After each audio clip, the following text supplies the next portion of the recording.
आभाळ हातात घेण्याची ताकद आहे तुझ्या मनगटात, फक्त त्याची जाणीव तुला व्हायला हवी. अडथळे लाख येतील तुझ्या प्रवासात, फक्त तुला त्यांना पार करून पुढे जाण्याची ताकद हवी. स्वप्न पूर्ण होतात, फक्त स्वप्न पूर्ण नाही झालं यामुळे पाठी न हारता पुढे जाण्याची तुझ्यात हिंमत असावी.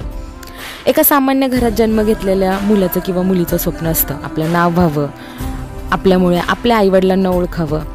तसं कळत्या वयापासून मला सरकारी क्षेत्रात नोकरी करण्याचं स्वप्न होतं, ज्याने आदर मिळेल, चांगलं काम करता येईल. पण त्याआधी नियतीने वेगळंच काहीसं लिहिलं होतं. नोकरी करणं हाच मानस असणारी मुलगी अचानक निर्णय घेते स्वतःचं काहीतरी सुरू करायची व वेगळ्या अशा क्षेत्रात पाऊल ठेवायचं. स्वतःच्या प्रकाशनाची सुरुवात करून पाहिलेलं स्वप्न पूर्ण झालं. मला नेहमी वाटायचं मी असं काहीसं काम करावं ज्याने समाजात ओळख मिळेल, 4 लोक ओळखतील, समाजात सत्कार होईल. आणि तेच स्वप्न 2023मध्ये पूर्ण झालं.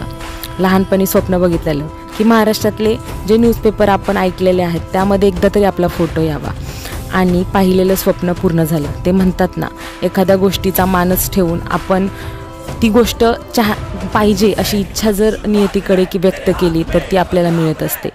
म्हणून अपयश आलं म्हणून थांबून जाऊ नये, कारण की प्रत्येकाची यशाची वेळ ठरलेली असते, कोणाची लवकर तर कोणाची उशिरा असते.